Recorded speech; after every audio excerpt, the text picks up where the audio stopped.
Continuaba lloviendo a cántaros y la inundación crecía, acreditando el pronóstico de los predicadores. Las campanas comenzaron a tocar rogativas por orden del muy católico restaurador, quien parece que las tenía todas consigo.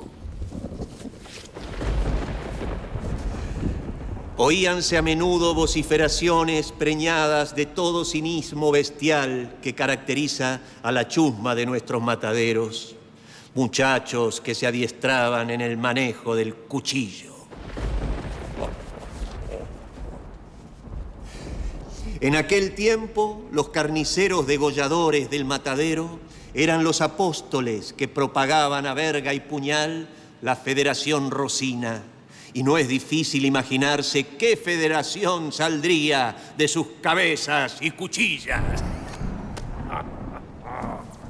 Este cuento me recuerda siempre a Ciriaco Cuitiño, jefe de la mazorca. O mejor dicho, el señor del degüello.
Ciriaco Cuitiño era mendocino. Había peleado junto a Manuel Dorrego y luego fue nombrado alcalde de Quilmes, donde combatió el cuatrerismo con métodos durísimos. Pero después, con el golpe de estado de Lavalle, Ciriaco se unió a los caudillos federales que combatían a los unitarios.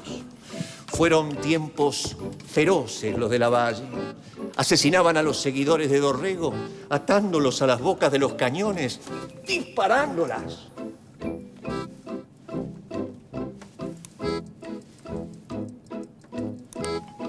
Pero después, Cuitiño conoció a don Juan Manuel de Rosas, líder político que había logrado contener momentáneamente a los unitarios liberales. La biografía de Ciriaco Cuitiño indica que se había transformado en un comerciante minorista, en un pulpero. Y luego, por lo que se conoce, se lo ve, se lo encuentra actuando, digamos, en la actual ciudad de Quilmes. Había comprado un campo allí y con el tiempo se transforma o lo nombran en alcalde de la hermandad de la ciudad. Esto ocurre en 1827. Para entonces ya se había sumado, digamos, al ejército federal. En ese momento adhería, digamos, a Dorrego. Y a la caída de luego de la invasión de Lavalle en 1828, se va a pasar al ejército de Juan Manuel de Rosas.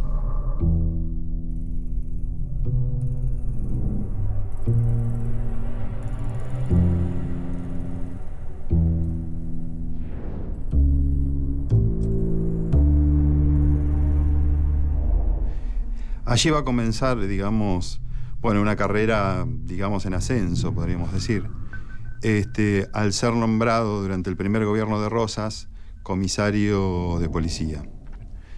Y Ciriaco en ese momento ya había formado, digamos, 1833, había formado, siendo comisario de policía, había formado una especie de escuadrones destinados a perseguir, digamos, a los opositores al federalismo rosista, sobre todo. Ciriaco Cuitiño, un hombre que sabía pelear, un gran luchador, era un hombre temible en la batalla. otro que cuchillo, lanza, lazo. Todo eso no tenía secretos para él. Corre el año 1833 y el Partido Federal se parte en dos. Un sector más moderado y el otro rosista ortodoxo. Esta última facción funda la Sociedad Popular Restauradora, donde Encarnación Ezcurra crea la Mazorca, brazo armado de dicha sociedad.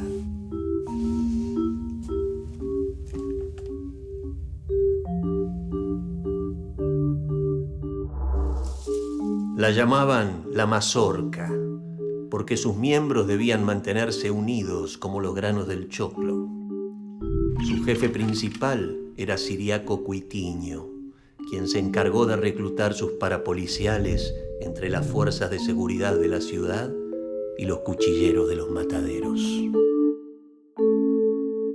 Ciriaco Cuitiño, en relación con Encarnación Ezcurra, forman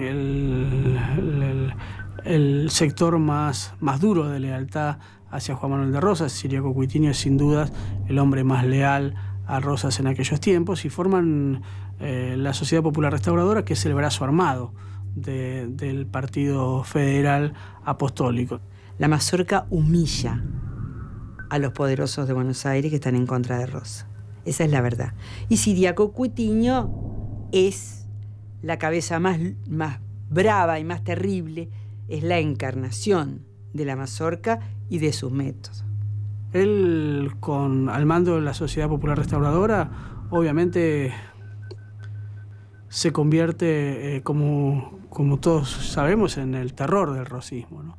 La Mazorca es un grupo parapolicial, es un grupo que tortura, es un grupo que asesina, un grupo que impide a los opositores manifestarse, que ha cometido incluso algunas tropelías como marcar a los opositores por las flores que utilizaban, por los colores que pintaban las casas, o por si usaban las patillas de una forma o de otra. Esos símbolos que Cuitiño olía como unitarios o como liberales podían costarle la vida a uno en esa Buenos Aires rosista, ¿no? Y Ciriaco Cuitiño fue el hombre duro.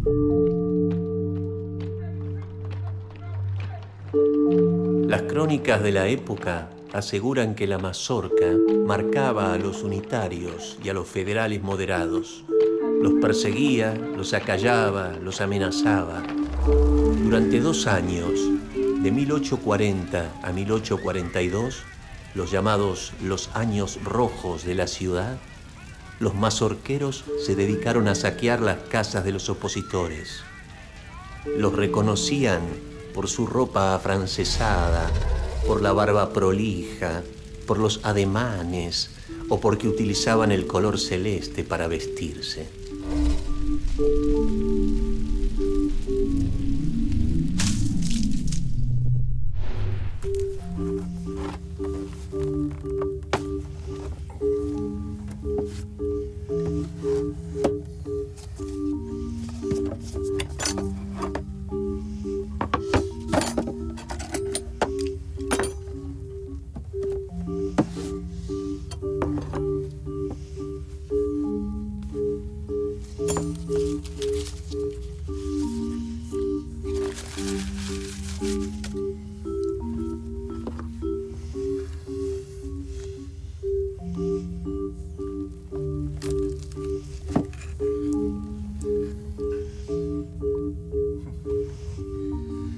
No sé si en tiempos de auge de la Mazorca, Cuitiño era bizarro, pero con seguridad era un sangriento. Lo llamaban, como dije, el señor del degüello.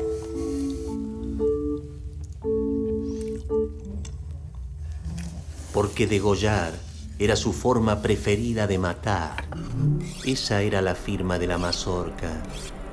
Lo apodaban jocosamente Violín Violón, y tenían una danza macabra llamada la refalosa, que consistía en mantener de pie al degollado, que mientras hacía movimientos espasmódicos se desmayaba y se resbalaba en el charco de sangre que emanaba incontenible de su propio cuello.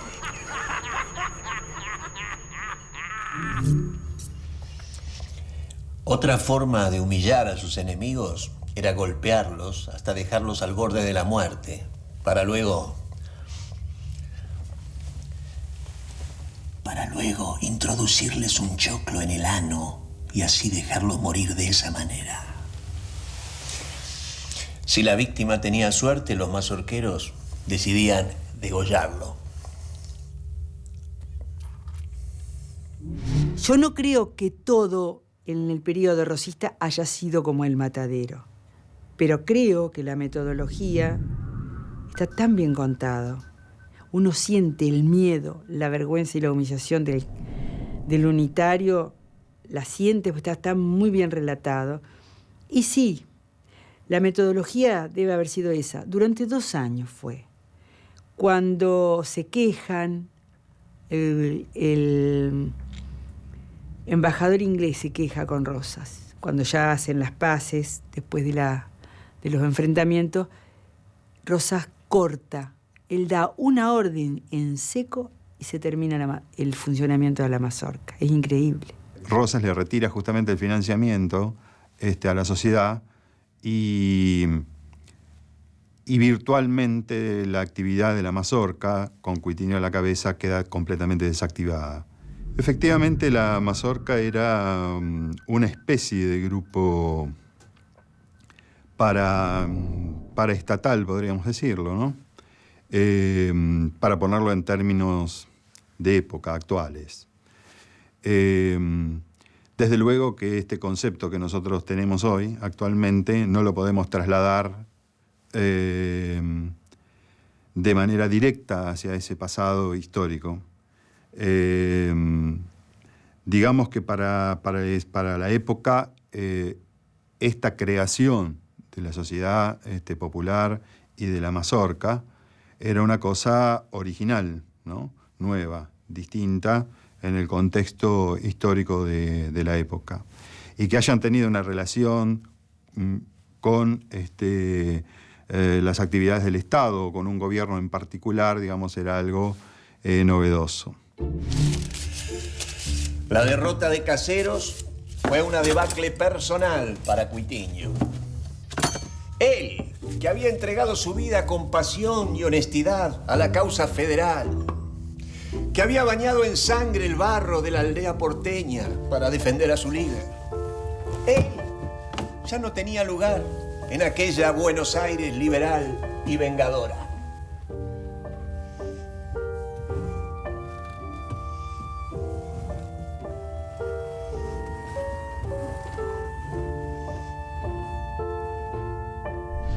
Durante 2 años le anduvieron perdonando la vida a Ciriaco sus enemigos.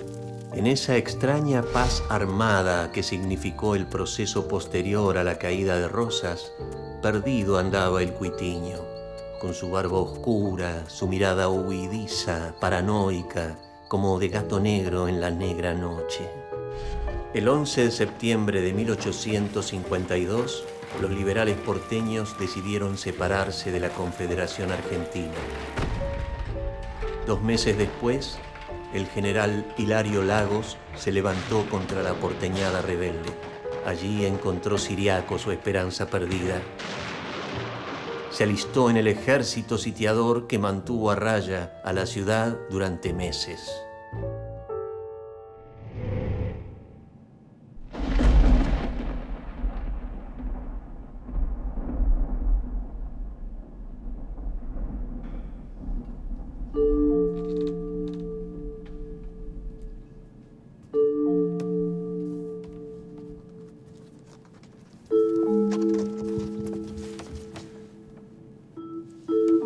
Pero una noche cometió un error extraño para alguien como él. Entró en la ciudad acompañado de un amigo para visitar un familiar.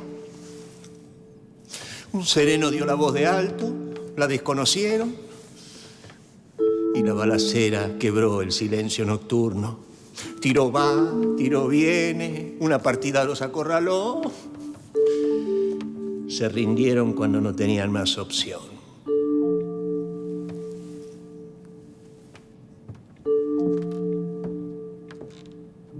Salen a ver la familia. Extrañarían la familia, debe haber estado viejo ya. Él y Alén, el padre de Leandro Alén, y los casan. Los casan y los van a fusilar. Fueron encarcelados y luego ocurrió lo de siempre. Un juicio operado, donde se comprobaron algunas muertes y se inventaron otras tantas, y una sentencia firme. Serían fusilados y sus cuerpos serían expuestos para escarmiento durante 4 horas. No hay mayor bizarría que la forma en que un hombre encara su propia muerte. Allí se acaban las palabras. Cuitiño, si es que fue valiente, no lo fue cuando mataba, cuando sembraba el terror en la noche porteña. No lo fue con el puñal en mano ni con el sable en las batallas que combatió. No pierde nunca el valor. Yo creo, y no soy la que creó esta idea, soy una seguidora de la idea de que frente a la muerte aparece la personalidad verdadera de una persona. Y Cuitiño estaba tan fuerte, tan desafiante y burlón como fue toda su vida. Un hombre que siempre tuvo la muerte al lado, la manejó, la dirigió tantas veces, ahora la tiene enfrente y no le tiene miedo. Es increíble, pero a mí me lo reivindica en cierta forma.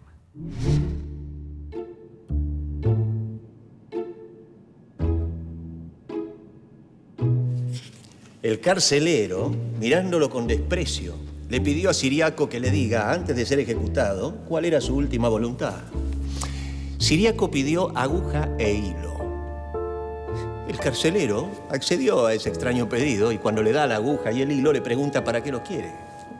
Siriaco, que horas después iba a ser ejecutado como un valiente, gritando en la cara de sus verdugos: ¡Viva la Santa Federación! ¡Viva don Juan Manuel de Rosas! ¡Abajo los salvajes unitarios!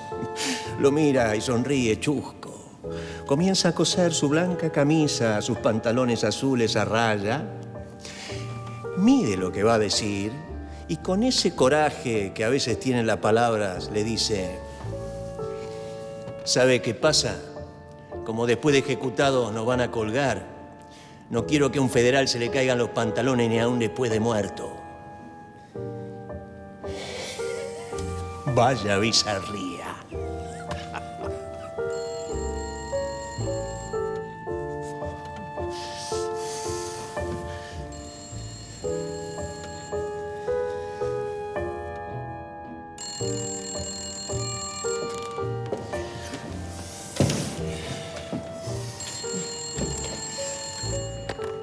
Hola, ¿quién vive? ¿Cómo quién vive? Soy Ricardi, el señor director. Señor Ricardi, ¿cómo le va? Buenas noches. Antonio, ¿cuántas veces le tengo que decir que tiene que prender las luces de la terraza? Discúlpeme, señor. Lo que pasa es que estuvo lloviendo y me distraje leyendo un libro. Haga su trabajo, Antonio. Su trabajo es cuidar la biblioteca, no leer sus libros. Sí, señor. ¿Cómo no, señor? Enseguida, señor.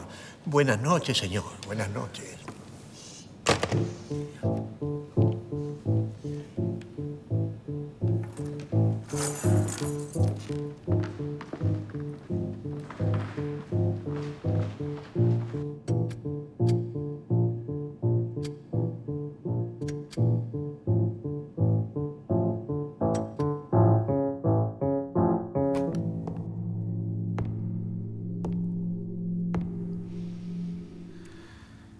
Cuitiño es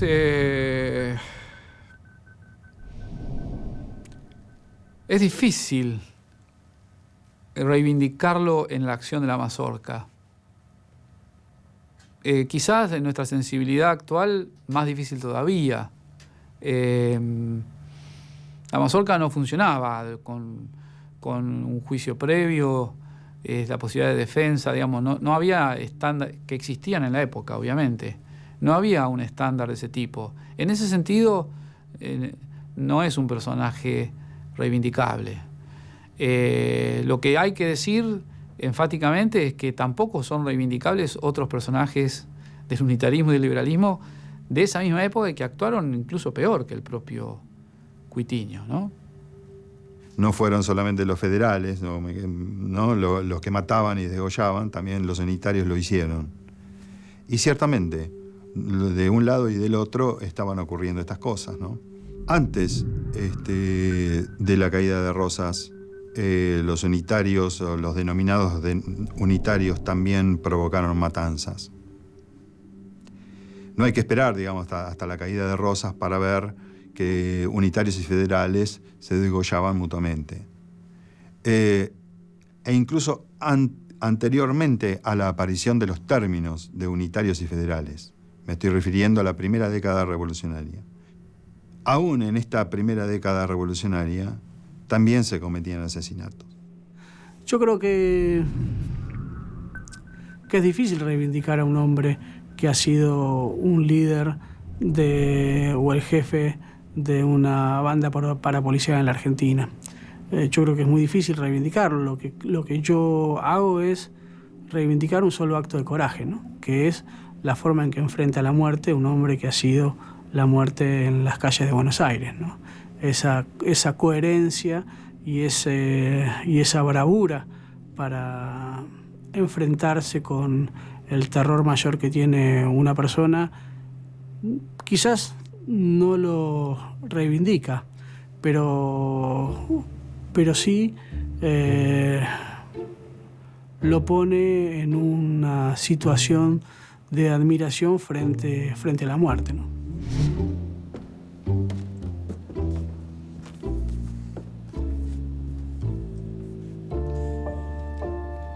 Su valor se presentó ahí, cuando supo para qué había vivido.